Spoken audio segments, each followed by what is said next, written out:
Dan McKinnon, aka Enzyme333 on Instagram. And we're coming to you from beautiful Calgary, Alberta, Canada. So it's a little bit chilly here today. So yeah, so what I'm preparing for you today is going to be a noodle jalfrezi. So I think usually jalfrezi is on a rice, but I've been doing it on noodles just because it's really good on noodles. So I'll show you guys my noodles here. So this is something I came up with just kind of as an alternative to zucchini noodles and kelp noodles. So this is a coconut noodle. So the ingredients are 2 cups of soaked coconut. So we're gonna be adding a 1/4 cup of soaked Irish moss. Now, Irish moss is one of my favorite ingredients. If I ever had to live on a certain type of food, I might pick Irish moss because it has something like 96 or 92 of the essential minerals that humans need to live. So I think we need around 106 minerals, different minerals, but this has 92 of them. So the other reason I like Irish moss is because it keeps you satiated and nourished for a long time. So it has slow releasing polysaccharides, so those feed you throughout the day. So in Jamaica and certain parts of the Caribbean, they actually use this as like a staple during famine. So that's pretty amazing. And it's also, believe it or not, what has been said to save the Irish during the potato famine. So a very, very nutritious ingredient, extremely versatile. So I've been using this for a long time. But yeah, one of my favorite ingredients. So Dan, where do people get Irish moss? So I get mine from a place in town called the Light Cellar. Really, really cool superfood store. But the best place for people to order it would probably be through Marcus and Kara's website. So I don't know if any of you guys are familiar with Marcus Rothkrantz, but he's a really cool guy. He's an amazing raw foodist. I think he's been raw for easily as long or longer than me. He looks incredibly young for his age. And he's got an amazing, actually has an amazing YouTube channel that I've been watching for probably 15 years. So you can get it from Marcus and Kara's website. And the easiest way to find that would probably be through their Instagram. That's kind of how I find them and contact them. Other than that, off the top of my head, I can't really think of where to get it, but they're based in the US, they're in Las Vegas. So if you're anywhere in the US, that's probably going to be your easiest place to find it. So thanks. Go ahead. Okay. Oh, yeah. Sorry, that was just in the way, guys. Here, I'll take that and put it somewhere else. Thanks, Jen. You're welcome. Yeah. So we're also going to be using so this is coconut aminos. So it's basically a soy sauce substitute. So I've got the low sodium because I'm trying to go as low salt as I can for all my recipes. So I've been really strict with the low sodium lately, just because people get amazing results with low sodium. And it's just, salt is reasonably hard on your kidneys. It's just hard to filter out. So another one we have here is, so my friend Jenny made this vinegar. This is date vinegar. So in the actual ebook, I use pomegranate vinegar, but you can use any unpasteurized vinegar. So yeah, this is really cool. She made this. So apparently it's just dates and water, and you need to leave it open to the air. I can't explain exactly how to make it, but basically it's just water and dates fermented. So that's really, really cool. Well, she'll have to come on the show and make that because that sounds incredible. Yeah. Well, probably have her explain it if we have a little bit of time left here in a little bit at the end there. Because yeah, it is really cool. I just found out about this yesterday. She just gave me this to me yesterday. I was just mind blown. I was like, what? You make your own vinegar? And that's really cool. You know, if society collapsed, you could make your own vinegar. So it's really cool. And it might. Yeah, exactly. So yeah. So what else do I have here? So we're going to be using coconut manna. So this is not to be confused with coconut milk or coconut oil or coconut flesh.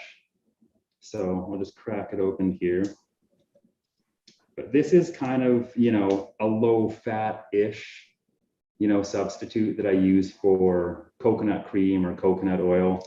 So this is actually just the whole ground coconut. So it's really tasty. Get some scissors here. There we go.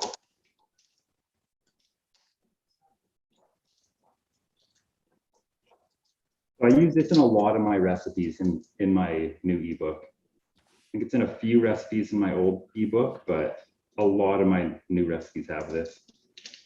So, great ingredient.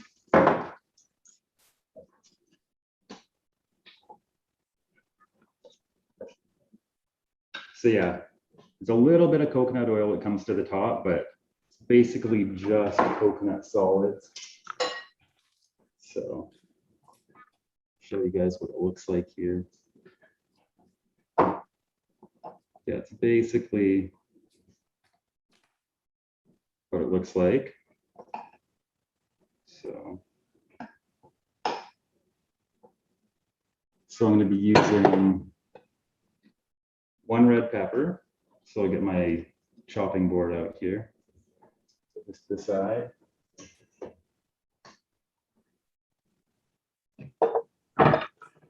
You know, Dan, if you like, maybe tell our viewers how you first found out about the raw vegan diet and what made you adopt it and how long you've been doing it and what you like about it.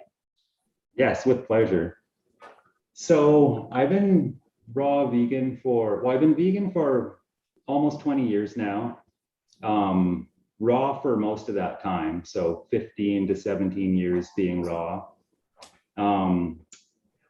So how did I become vegan? So it was basically my friends, you know, my friends got me into it. I think a lot of it had to do with just eating the standard American diet and not feeling too good at a certain point. I mean, most of us grew up in the junk food generation. So our grandparents and even our parents, you know, didn't have access to all the processed foods and junk foods that we did. So I think by the time I was 19 years old, I was starting to really feel like the effects of the standard American diet. I had really bad acne, fatigue, just tired all the time. And I was starting to develop some lower digestion issues. And at a certain point, I met a group of friends that were just really, really healthy and really, really into vegan food.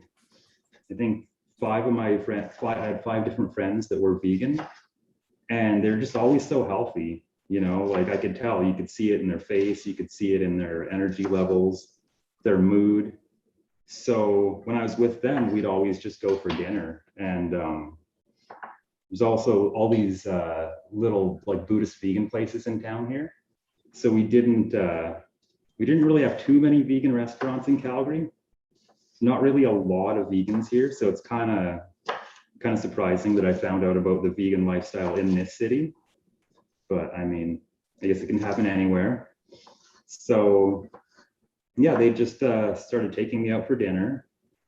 And every time I'd eat food with them, I'd feel amazing.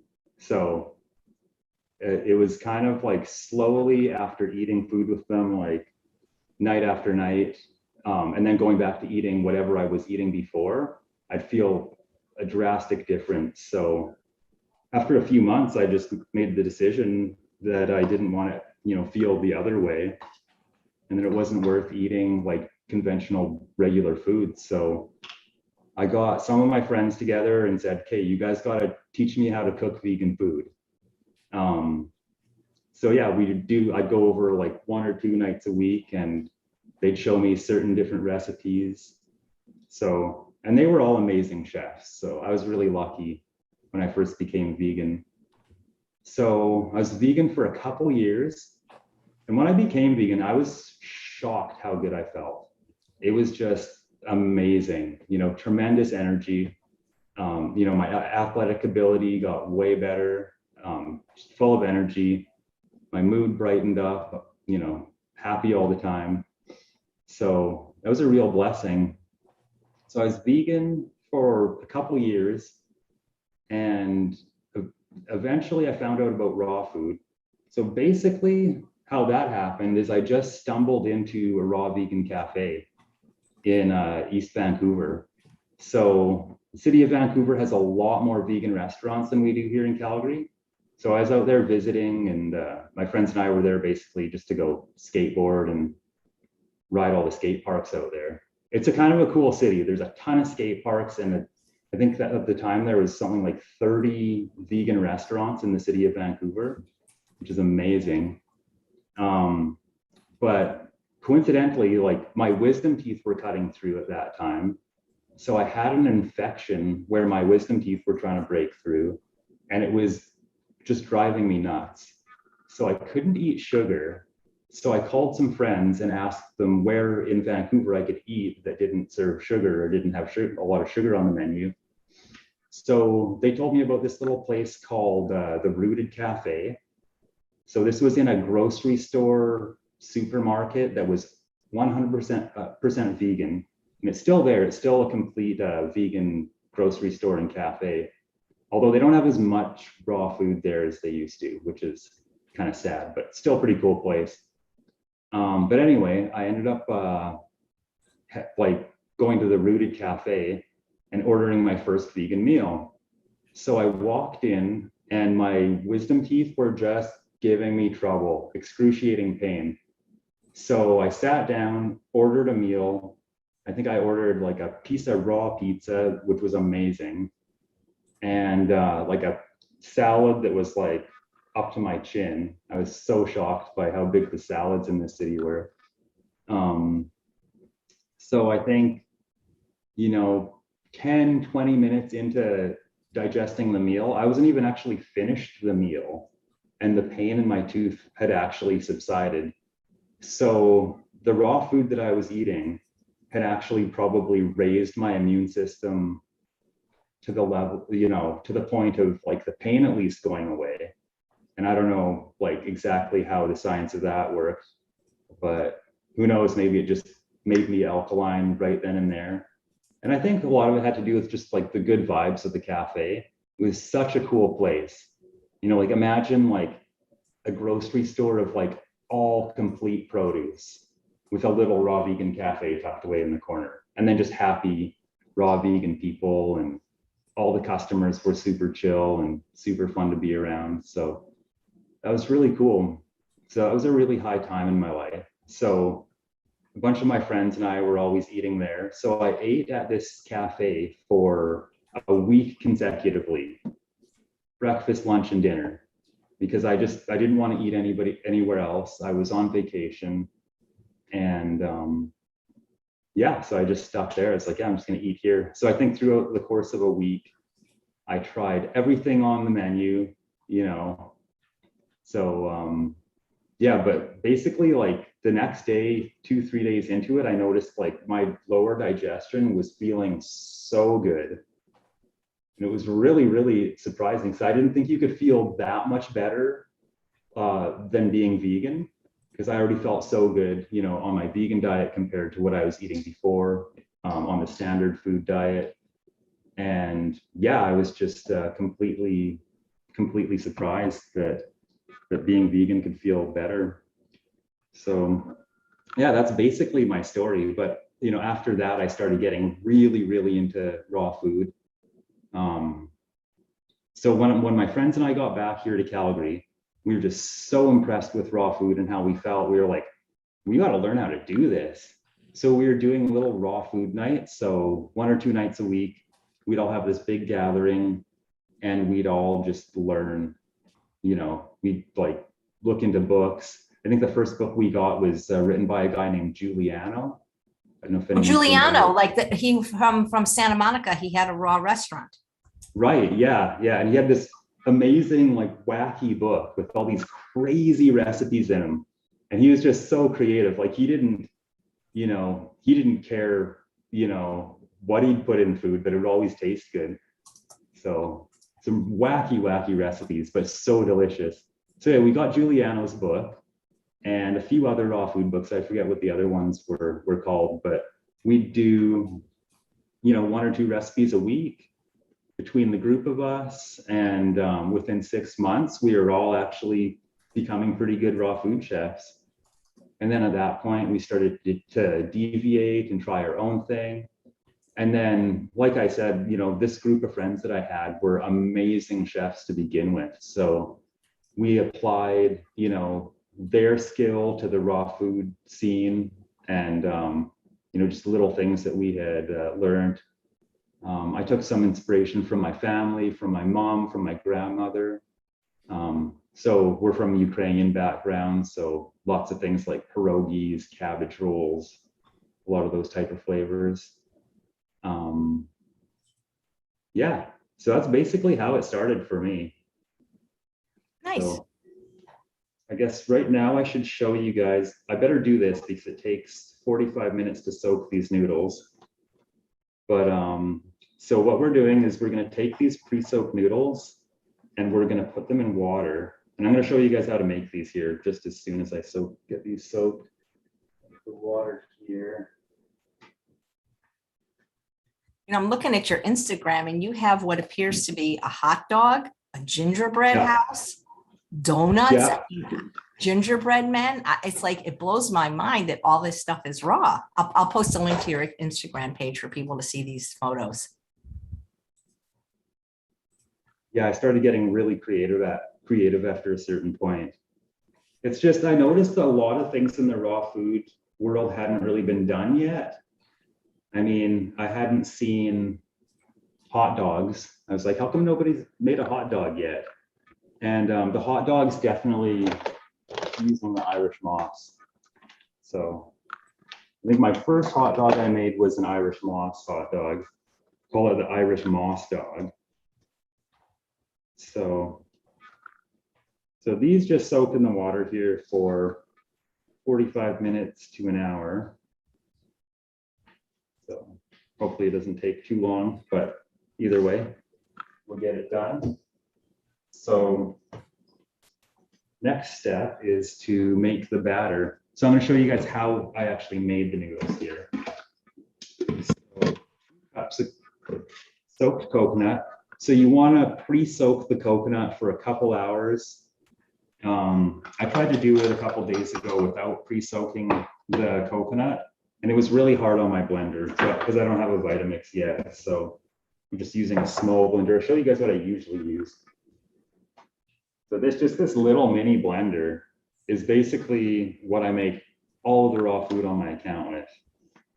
So, and this little dehydrator here, and I use a food processor. So those are basically my only tools. So we're gonna go 2 cups. So last night when I made the noodle sheets that I'm actually gonna demo here, that I'm gonna cut up. Yeah, so we're making good time for soaking the noodles there. So we're gonna go 1 cup, 2 cups. Last night I was just eyeballing it. And you want to strain the water out, basically. Then we're going to add 2 cups of water in here. Oh, looks like it was a little, pretty good eyeball. So just so people know, I almost never measure anything unless I'm making an ebook. Basically, the only time I measure is when I'm making an ebook. Other than that, I just kind of freestyle everything. That's the hardest thing about writing a book is that is because I don't either when I cook, I don't measure. No, I find measuring kind of ruins my creative process. It kind of throws me off. I think a lot of people find that as well. So we're gonna go, see, bear with me here. I'm just looking at my recipe. How many cups of water? 2 cups water, but basically to around the surface level of the coconut there. It's usually 2 cups. And what the heck, I'll use my spring water. So I got this out of the natural spring yesterday afternoon. So we have some really beautiful natural springs here in Alberta. So we're really blessed with clean water in Canada, in this part of Canada in particular. So this mountain, or this water, basically comes out of the foot of the Lady McDonald Range. That's the front-lying range of the Rockies. But this is some of the best water in the world. So, you know what? I think it's too much water. I'm just gonna pour some out here.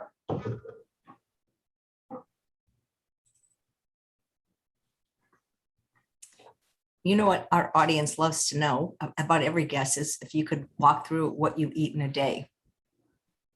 What I eat in a day, right now, I'm pretty much primarily fruitarian. So I'm eating a big bag of kiwis every morning. Then I eat a big cluster of grapes. So sometimes even 2 pounds of grapes.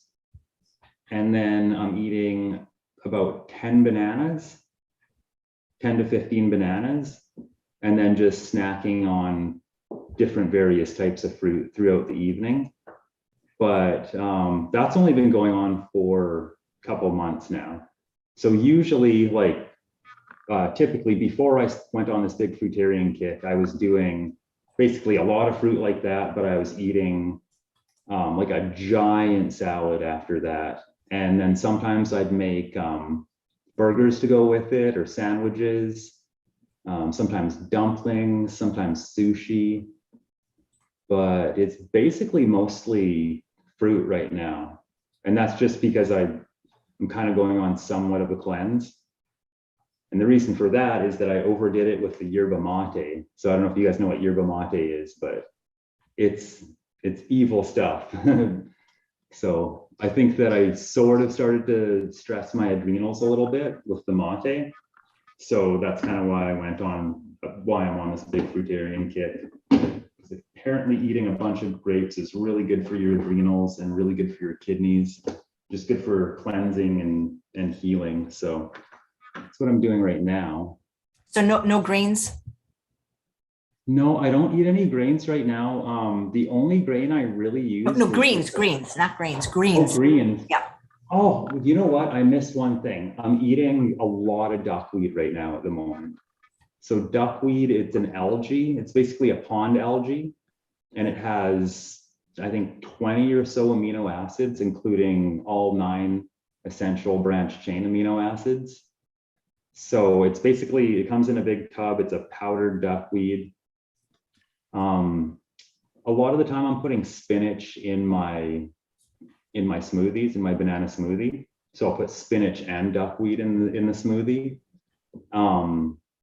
Typically I eat a lot of greens though. Before 2 months ago, I was eating like massive salads, like just huge amounts of leafy greens. And then basically I just cut them out recently just to kind of give my body a break, and pretty much so that my body doesn't have to like use as much energy for digestion. And I kind of wanted to try out like the more heavy fruit-based lifestyle and diet. So that's been really, really good. So You don't get cold in Canada? not at all. I love the winter. Winter is my favorite season. So I snowboard almost every day. Actually ride a smaller type of snowboard called a snow skate. So it's about yay big. It's got pleated grip tape on the top. So it's just got a skateboard deck with a miniature snowboard with a steel edge on it. And I fly around these double black runs like all day long. basically, flying down rugged terrain. All our mountains here in Alberta are super steep, super big mountains with all sorts of rocks and things to jump off of. So I think it's because I'm so active in the winter, I don't get cold in the winter. And I've been doing this for almost 17 years, like fully 100% raw vegan. And like this part of Canada is I think we're one of the like coldest inhabited regions on Earth. So last year we had -37 for 2 weeks on end. I was up on the ski hill doing kick flips over handrails and -25. I think they shut the lifts down at -30, I think is when they shut the lifts down. So it actually got so cold that they couldn't even run the ski lifts. But yeah, I've always found like that raw food and like eating cooked food in the winter is just all mental. And it's kind of a myth because I do have a lot of people saying, oh, you can't be raw in the winter, or, climate really plays a big role in whether you can be a raw vegan or not. I find absolutely not. And I've got a few friends up here who are raw vegans. There's like 4 or 5 other raw vegans that I'm friends with in Calgary, and we all keep it 100% raw in the winter. So we're going to add a small handful of Irish moss to this coconut and water here. And we're going to do, oh, my psyllium husk. What did I do with it? Here, no, where is it? Anyway. Yeah, so we got a bit of Irish moss in there, and I'm just going to try and locate my psyllium husk. I swear I had it. Bear with me here. I'll be gone 1 second. Okay. Is your friend the one that's helping you with the camera, the one that made the date vinegar? Pardon me? Is your friend that's helping you with the camera the one that made the date vinegar? Absolutely, yeah. Okay, well, if you ever leave again, maybe she could come on and talk about it because that's fascinating. I love dates and I love vinegar, so the combination must be incredible. Do you want to talk about your date vinegar, or? Let's save it until you need me. Okay, yeah, okay. Hopefully we get a chance for that. So I'm going to put 4 tablespoons of psyllium husk in here. I think psyllium husk might be considered a grain, but I guess it's just the husk of a seed, right? I'm not sure if you know anything about that or not. But psyllium husk is really good on digestion. So it's really good on the intestines. It's a cleansing food. It basically leaches toxins out of your intestines and nourishes your digestive tract. So the Irish moss is really good for your digestive tract as well. So let's go 4 tablespoons. You can see how I just eye everything out here. There we go. See how our noodles are doing. Oh yeah, they're getting soft. Hopefully they get soft enough. I probably should have soaked them right off the bat. Usually they only take 45 minutes. So we're just going to blend this up to a paste here. So this is a new blender for me, so it might take me a few seconds to get it to actually run. Plug it in. Oh, it's not plugged in. It helps. Okay. And I blend this quite thoroughly. So you don't really want any chunks left in the blender. So you'll want to like kind of feel the batter. And once all the coconut shreds are completely blended smooth, that's when you know it's ready.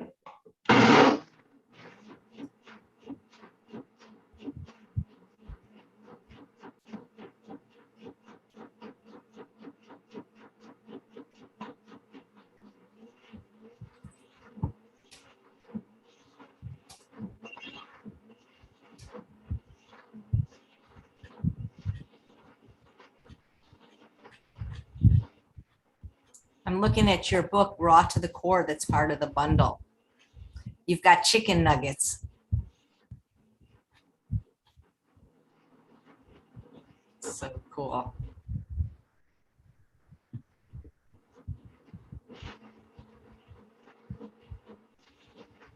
Maybe he doesn't hear me because the blender's on. He's got these chicken nuggets in his book. They're not chicken, obviously. He's got this dipping sauce, and I have all the ingredients for it in my house. It's really cool. Has anybody got the bundle? Have you made anything? Let me know in the chat. You got to check out the holiday book. That's really cool because all the chefs contributed 2 recipes.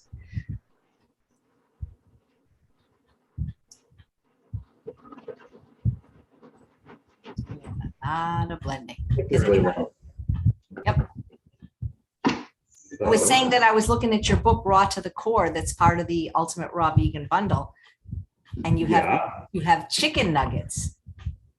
Yeah, so those are basically modeled after a dish at a little Buddhist restaurant that I used to go to.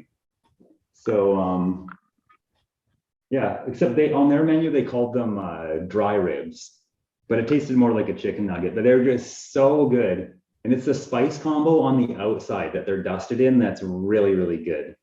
So yeah, people are gonna love that one. It's one of my favorite recipes.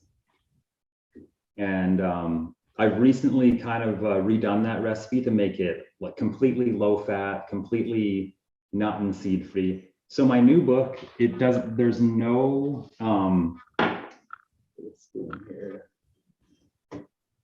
Oh yeah, it's right here. So there's no nuts and seeds in my new book. Actually, no, I'm lying. There's 1 or 2 recipes with nuts and seeds. So I'm just going to add a little bit more water to help it blend. It's just about ready. So yeah, my new book has pretty much no nuts and seeds. So those fire chicken nuggets it's just Irish moss and sprouted chickpeas, basically for the nugget part. And then they are coated in lemon juice, and then I coat the rest of it in the batter. Or in the spice mixture, rather. The sauce you're making, Jalfrezi, I've never heard that word. Is it a specialty from another country? Yeah, Jalfrezi is it's an East Indian red pepper curry. So my friend used to make Jalfrezis all the time. The way he would do it was with peach yogurt. So yeah. He'd use coconut peach yogurt, red pepper, and just spice it so beautifully. I just kind of like improvised this one when I was making the ebook, but I really wanted to mimic my friend Trav's Jalfrezi because it was so good. I didn't put peach in this one. It would probably be really good with the peach. But instead of coconut yogurt, we're going to use the coconut cream. So I'm just going to buzz this up, give it 1 final blast, and then we'll be done, and I'll show you guys how to pour it out on the tray.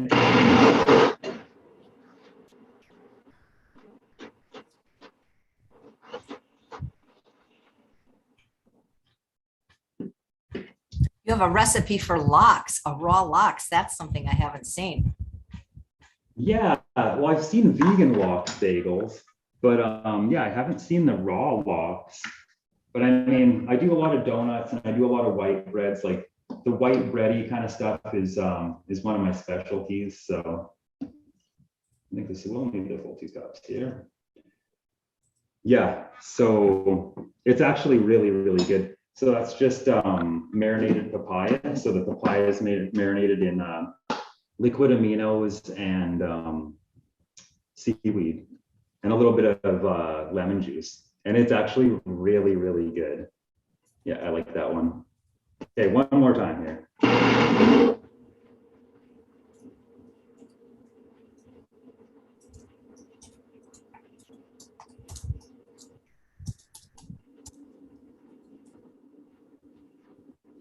Pam says she got the book. Congratulations. Let us know what you make first. If you haven't seen the holiday book, look at that, guys. They have a raw vegan quiche that just, it blows my mind. We're done. So I'm not going to mess around with that too much more because I don't really care if these noodles aren't perfect because it's mostly just to show you guys what I'm doing. But I should be blending that a little bit more. But I want to actually make use of time here. So Gonna free up a dehydrator sheet here and tray. This.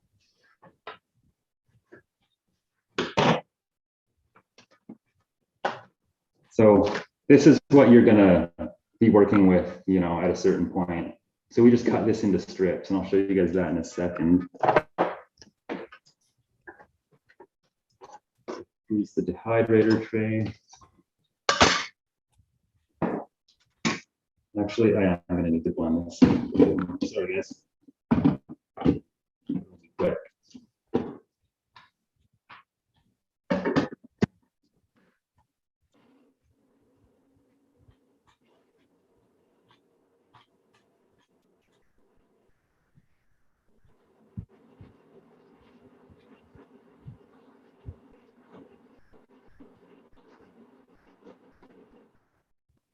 Okay.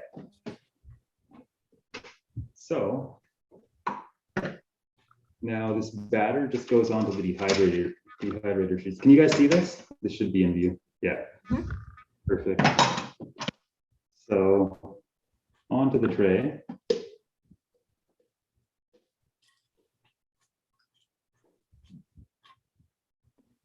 I'm not going to put all of it on one tray. Then just spread it thin. I think it's about 3 millimeters high off the dehydrator sheet. Oh yeah, probably get that out of the way too. Sweet.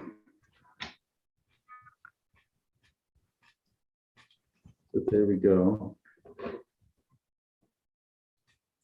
So is there any questions coming in that anybody wants me to answer? Yes, actually, there's a question about duckweed. Where is it? Where do you get it? And what is it good for? Okay, well, there's a little bit of a scandal going on with the duckweed now. So my supplier, I was getting it from a company called CanPrev. So they're a Canadian company out of Toronto. I found it at the grocery store that I was working at. So I was having a debate with the vitamin guy who's really, really into keto. And he was wondering like if there's any keto vegan protein.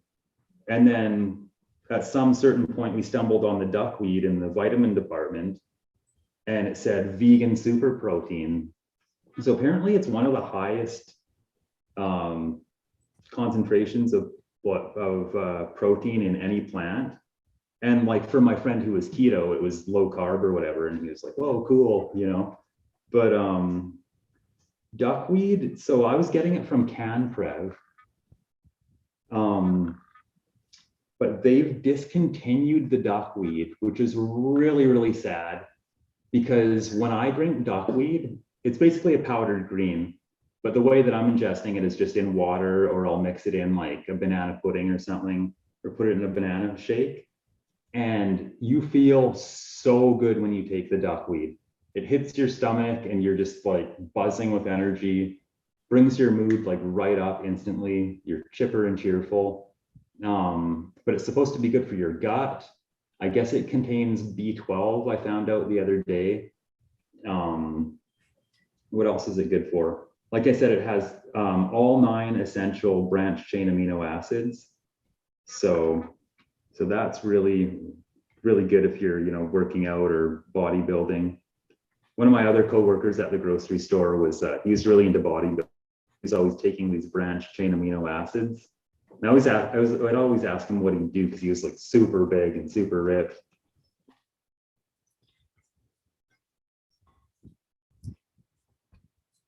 Yeah, people are saying, where do you get these things in the United States and other countries like duckweed and Canada? And Mandy says, do you drink raw cacao?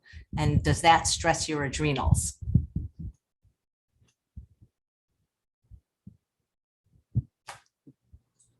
Did you hear me, Dan?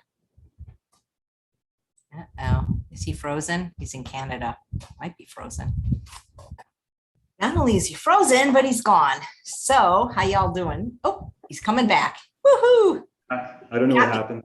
You got me scared. You went away. So I did ask a couple of questions while you were briefly gone, which was from Mandy. Do you drink raw cacao, and does that stress your adrenals? And people are wondering where to get things in the United States and other countries like the duckweed and the Irish moss.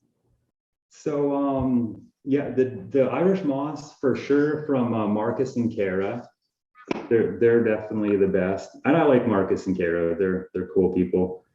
The cacao, like I used to drink a lot of cacao. I was actually basically borderline abusing it for a while. So I was kind of addicted to yerba mate and cacao.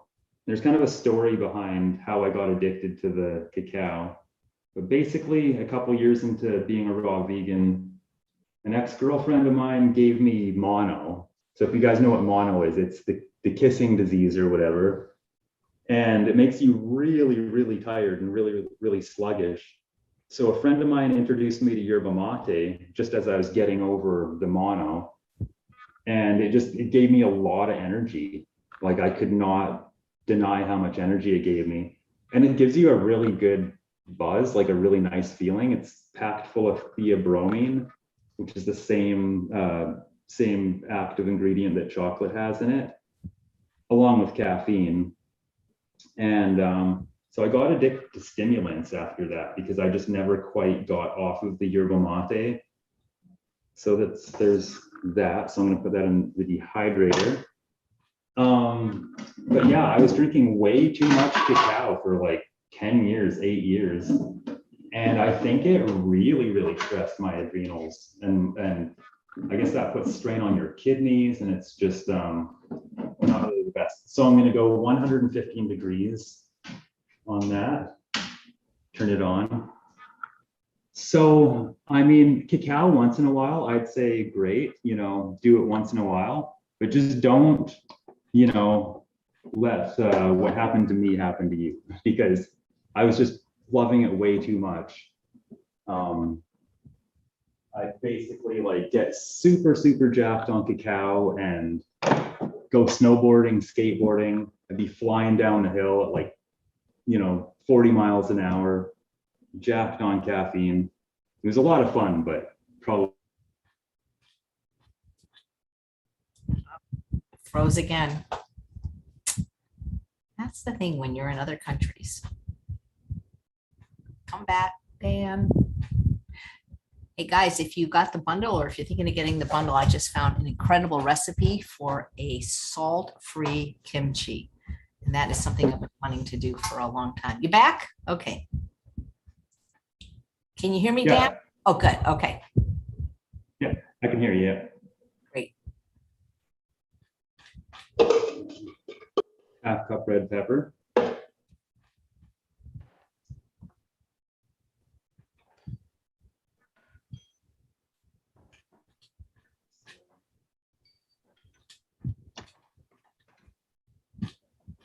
A little more than an eighth of a cup of this coconut cream. See here, I might add a bit more. Do a little bit more. Like I said, I kind of eyeball everything. Like not everything's exact. Like I wrote down a certain measurement for the ebook, but most of the time I'm just kind of eyeballing things.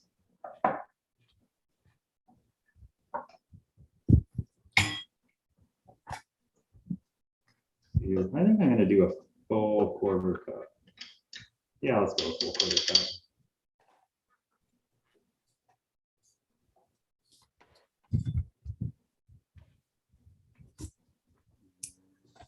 Drinking pot liquor. So excited I get to use this date vinegar. It's not, oh, it's full. Damn, Jenny, that's good. Smells good. It's potent. Okay, so we're going to put 2 tablespoons of date vinegar, but you can use any unpasteurized vinegar. Lately, I've been into the pomegranate vinegar. I just found some of that at the local grocery store here. But usually I just use apple cider vinegar.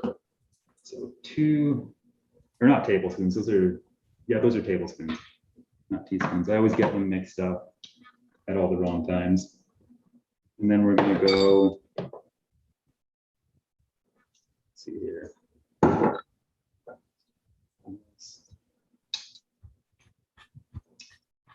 The liquid aminos in.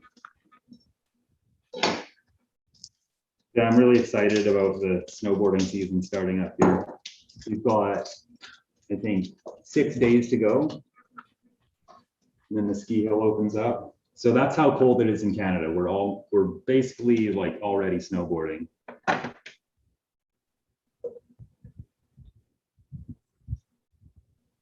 So 2 tablespoons of this, the liquid aminos.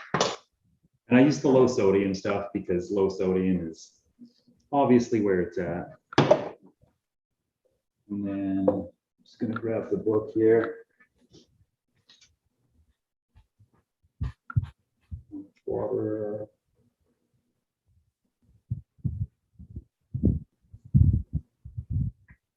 Say water.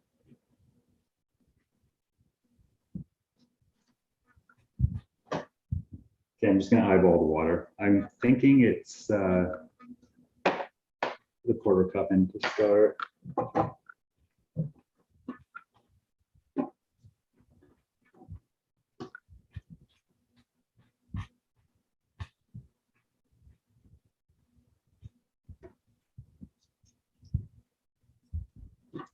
That might not make enough. I'll put the rest of the pepper in. See how our noodles are doing. They're getting there. Come on, noodles. So, a bit more pepper here.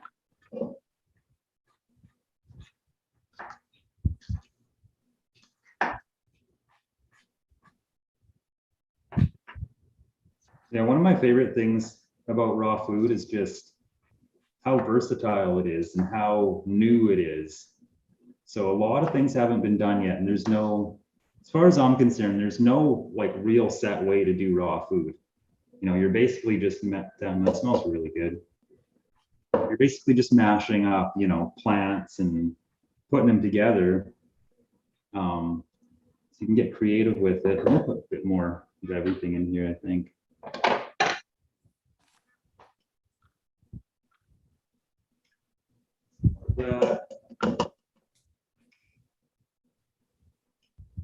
One thing I would recommend is that you do want to get yourself a food combination chart. In raw food, many of you might know that food combination is actually really important. I think food combining is really important no matter what type of food you're eating, but I think, you know, raw vegans just really pay attention to it. There's certain things that just don't digest very well. It can actually cause you problems. So, oh yeah, that was missing a few spices. So I'm going to put some coriander in there. Just a dash of coriander. Thank you. Oh no, that's the chipotle. I put lots of chipotle in there. So I'm going to put half a tablespoon in to start. It actually calls for, close my book. It's okay. I'm going on nutrition now. And then some coriander. Wherever the heck the coriander is, here it is. Hiding behind my noodle sheet. Put a dash of coriander in there.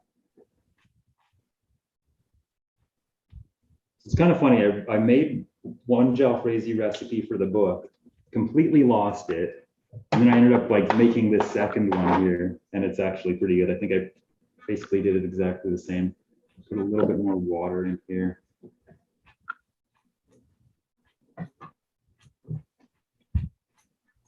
Guys have any questions, just type them in the chat. Forget the bonus show today at 2. Okay, so then you just blend it up.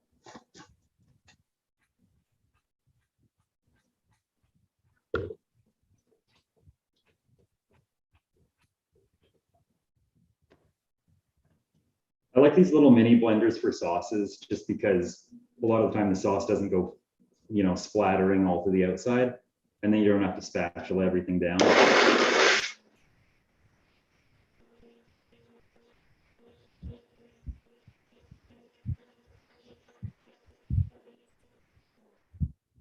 And we're missing a little bit of Irish moss.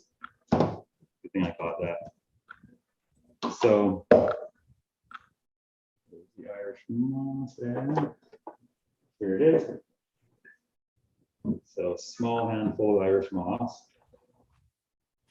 So I find Irish moss is really hard to measure because sometimes it grows in big, thick strands like this. Sometimes it's spindly little strands. So I'm just going to put a small handful in, and that'll thicken it up, give it some nice texture. Irish moss is really good for texture, and it's so nutrient dense.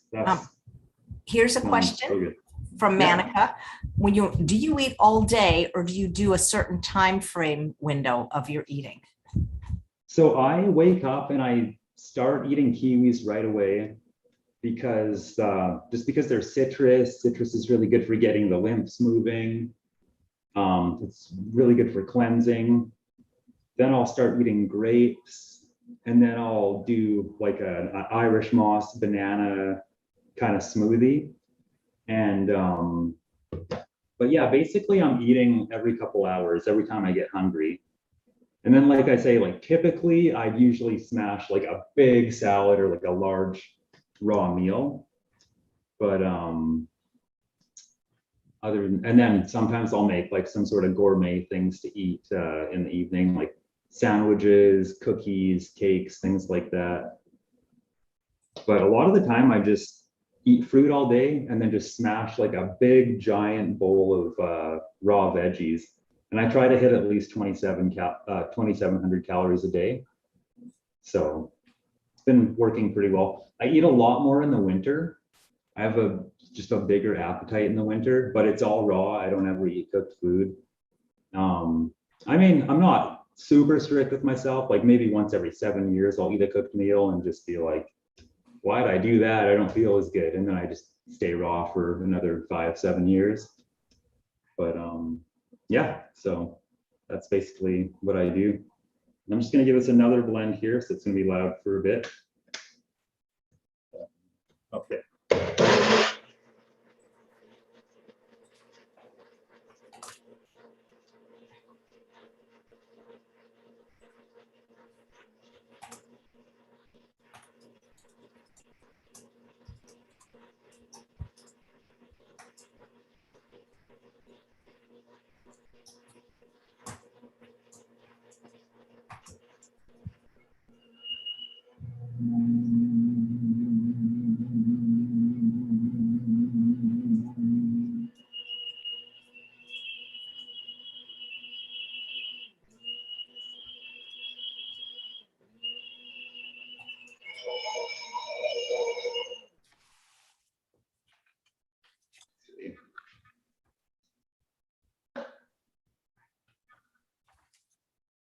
That's pretty good. I should probably blend it a bit more though.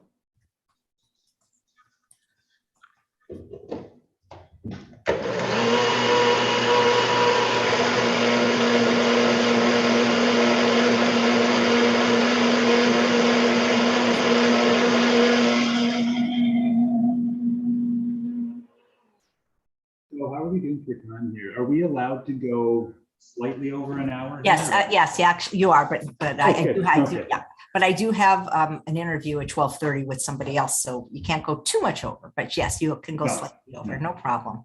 So I noticed we had 7 minutes left. And yeah, no worries. We don't eject you at exactly that time. Okay, good. So so I let this go for roughly 4 hours. Then I flip it and I let it dehydrate for another hour or two.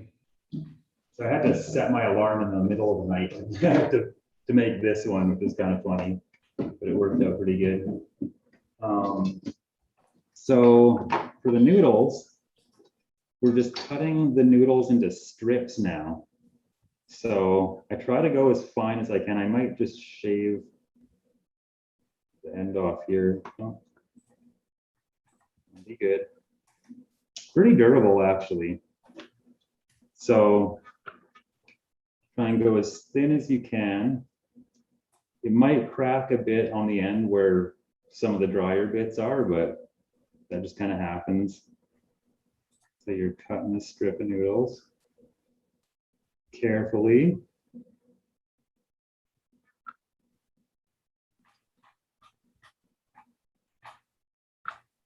This is going to be the consistency of your noodle once it's rehydrated and re-soaked. So we're going to dehydrate this again. And I just put them in the dehydrator for, hours and hours until they're crispy. But it's really hard to over dehydrate these noodles because, once they're dry, they can just sit in the cupboard for, quite a while. So just cut a few more strips off of here. I don't have to do all of this right on camera. These are a little thicker than I usually make them. Kind of more of a chow fun noodle, but that's okay. I don't want to take too long cutting the noodles.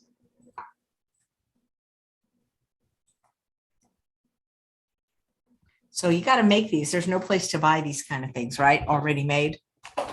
No, because these, I think I'm the only one who really does this. And this idea just kind of popped into my mind because I was like, well, I love zucchini noodles, love them.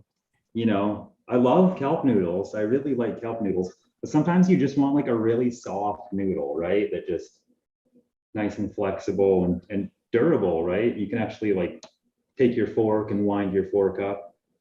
I should really start selling them, to be honest.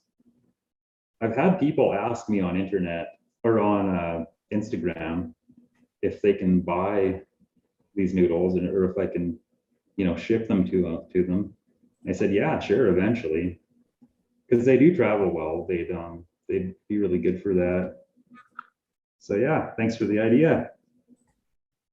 Because I think a lot of people, well, first of all, not everybody has a dehydrator, but people like convenience. Exactly, and I could run it through a pasta maker, and I think they do all the slicing for you. I haven't really played with the actual like pasta maker slicer where you roll your sheets through and then it slices it all into strands yet, but I'm assuming they'd be a lot of fun. I'm just gonna go this way. I think I'm gonna maybe do this after because I don't really need I don't need to cut that whole strip up in front of you guys. But yeah, so that's pretty amazing, right? Like, well, here, I could say that's really using your noodle. yeah, exactly. And do you keep these in the refrigerator, Dan, or in the freezer? How long will they last? No, they last forever. Like they last indefinitely because what I'm going to do should be is that I put them back in the dehydrator and I just let them go until they're crispy. And then so they can stay dry in the cupboard for months and months on end. Like probably like a year until they go stale, right? And then, so you soak them, and when they're ready to eat, these are basically ready. Should probably let them soak for a little bit more. They're going to be a little bit al dente. They usually turn out nicer than this. These ones, the reason these ones aren't as nice is because my blender actually died when I was making these, so there's still a little bit of grain. There was still some like grittiness to the coconut in my batter, and that's why I say like let it blend for a long time till it's nice and smooth. If you have a Vitamix, it'll do an awesome job of it. It's just I don't have a Vitamix, so. Wow, a raw fooder without a Vitamix. I've never had a Vitamix. I had a roommate with a Vitamix for a couple of years. That was awesome. But I mean, yeah, like I'm kind of a firm believer that you don't even really need any gadgets or tools to be a raw foodist. And I stick to that. But yeah, I am definitely looking at Vitamixes the past couple of weeks because I really, really want one. But yeah, no, it's true. Like you don't really need all these like fancy gadgets or tools to be a raw foodist. You basically need a knife and a cutting board. When I first became raw, I was, basically like hitchhiking around with a cutting board and a knife, making like amazing, beautiful raw food. I think I had like one of these Teflex sheets rolled up in my backpack. and I just travel around from place to place. So I've made good raw food dishes, just, you know, living in the forest basically. So chopping some veggies here. So we're gonna chop some more pepper.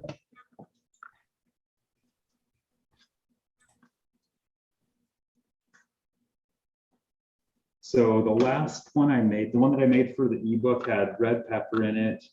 I put a little bit of broccoli in it, and you can put any kind of vegetables that you want in this curry. No real restrictions here. This is just what I happened to put in it and what I happened to have around at the time. Awesome. So chop, chop, chop.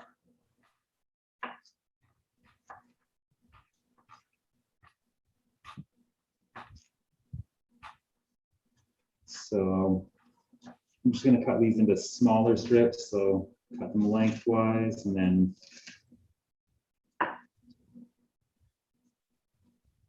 it's kind of a strange shaped pepper. Like the chop. I'm going to cut it in half. I'm going to grab some broccoli here.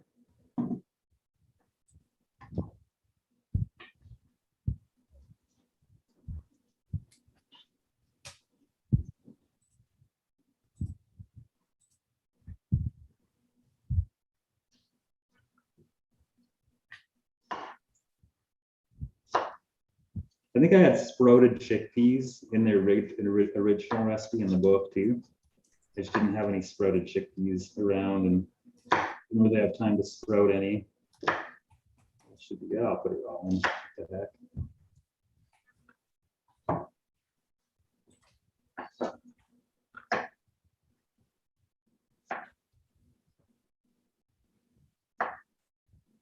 Put it up a little bit smaller.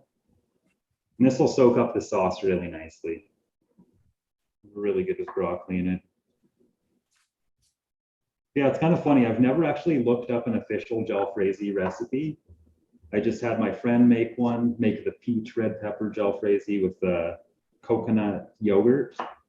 This was back before we were raw vegan. We were just vegan back then.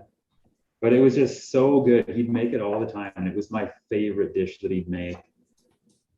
So definitely wanted to do a raw vegan version.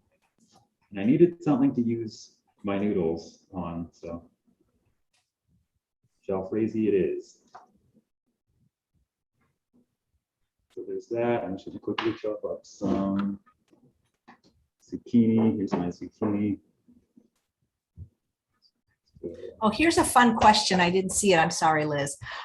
Also, guys, when you put those, sometimes a lot of people put 4 question marks before the question. Somehow they're able to do it in red because I see more chat than you do because I'm broadcasting to many different places. But the question from Liz, I love this, is when you eat your cooked meal every 7 years, what do you eat? So what was the last time I ate that was cooked? So I was at a restaurant and I had like a taco. It was Taco Tuesday, and most of it was raw, but it was like a gluten-free tortilla. So that was the last one that I ate, and I did not feel super good after it. And I was kind of disappointed in the flavor too. Just raw food's so potent, right? There's such contrast in the flavors. And I find with a lot of cooked food, like all the flavors like boiled out of it and cooked out of it. And then the time before that, the cooked meal that I ate was, oh, this was actually really good. And I did actually feel pretty okay after it. But I made an African yam witch. So I took an African yam. So African yams are like these giant yams. Sometimes they're like as big as a person. And I chopped so this one I had was about this big. So I chopped it into small slabs, kind of like this, but a little bit thicker, and blanched them. And so what else did I do? So I blanched some green beans out of my friend's garden, blanched the African yam so it was like nice and soft, And then I made a raw tahini sauce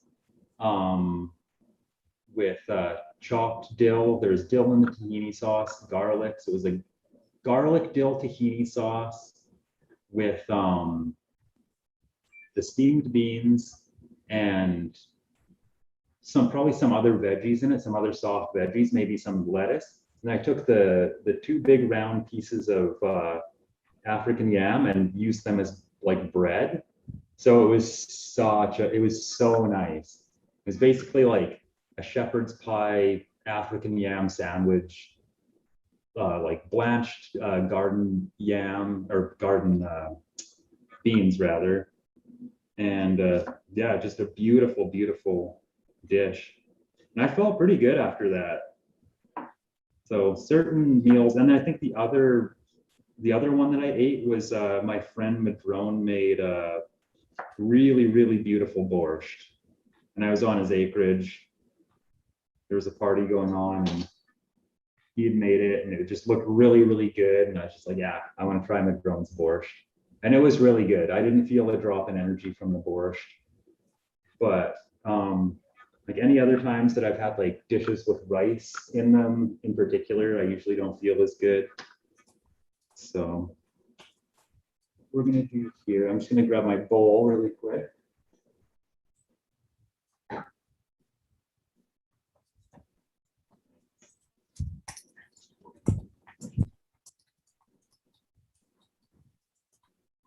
So I'm just gonna put the veggies in the bottom of the bowl here, for most of them.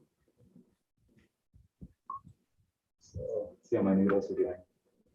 My noodles are doing good. So I'm gonna pour a little bit of the jalfrezi sauce on here.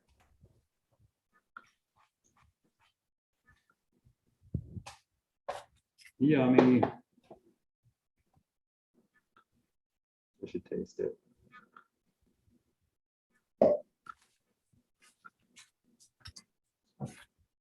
Really, really good. I'm gonna put a tiny bit more else in it. Yeah, the flavors there. And if you were really, really used to like low sodium, low salt, this would be really good for you. I've been pretty low salt lately, but I'll admit I could be lower salt at times. That's this really, really quick again.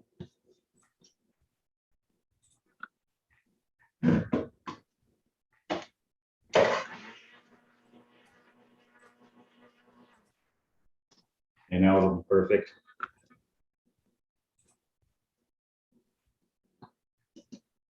So I'm going to put a little layer of sauce on the veggies. Let that marinate in there. That looks gorgeous. But oh my God. It's making me really hungry. And I usually just eat fruit in the morning. So this is actually a double batch of noodles, so I probably won't eat all of these for the one bowl, but probably just let a bit of the water drip off there. And then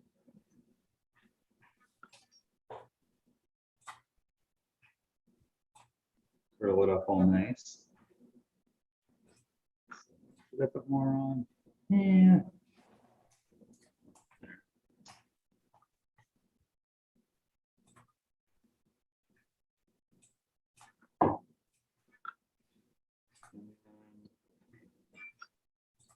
Send you guys' way.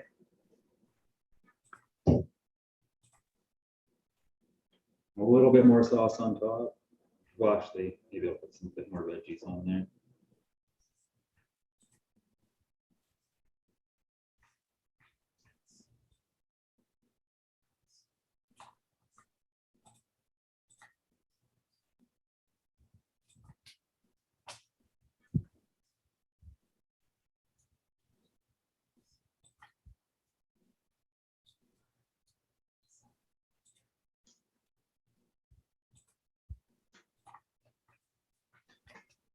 This is looking really good. It's definitely gonna have to take a picture of this. That's what's so cool about raw food. It's so beautiful. Yeah. Lower. Yeah. So yeah. And that's what it looks like. At the end, I'm probably gonna throw some microgreens on here. Beautiful microgreens, red cabbage microgreens, but look at the color of that. Just amazing. I've never seen them from red cabbage. That's cool. Really nice, yeah. Got a really nice organic grocery store in town here called Community Natural Foods. So Community Natural Foods was started by my friend Gary Wilkes in 1978. Just a little grocery store. Everybody was telling him that it wouldn't work and his idea was going to fail. So now, you know, like 30, 40 years later, it's yeah, over 40 years later, now it's a chain of grocery stores and doing really, really well. It's basically the equivalent of Whole Foods, but kind of less of a corporate entity. It was started by a hippie in Calgary. I got these at Community.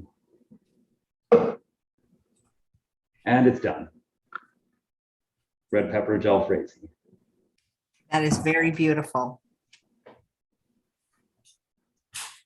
Well, Awesome. thanks, Dan. That was really neat. That's just very creative. Yeah, well, thank you so much for having me. And yeah, I'm glad I could show this one because I was really excited about this. People are asking if you could just bring it a little bit closer to the camera and show it again.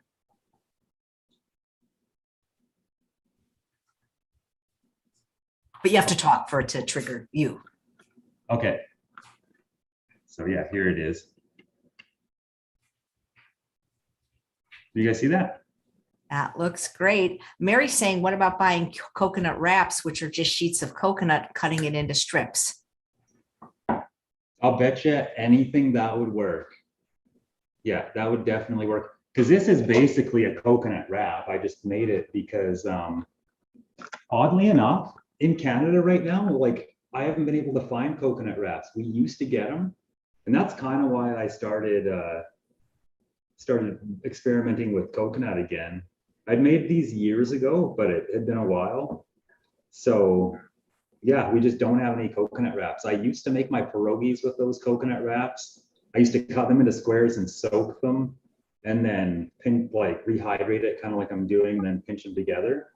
But I think if you got those coconut wraps and cut those into strips, I think it would work awesome. Just you probably don't want to let them go for too long. If you soak coconut wraps for more than 4 minutes, more than 2 to 4 minutes, they get soggy and they can fall apart. So beware of that, but it would probably work. I think for sure. It's a good idea. It's definitely worth a try. Great. Well, thanks so much. It was a pleasure getting to know you and watching your creativity.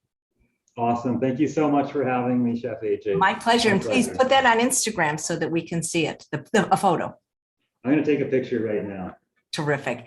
And thanks all of you for watching another episode of Chef AJ Live. Please come back in a couple of hours when my guest is Dr. Robert Lustig, and we'll be discussing his new book, Metabolical: The Lures and Lies of the Processed Food Industry. That's what's so nice about all these raw food chefs.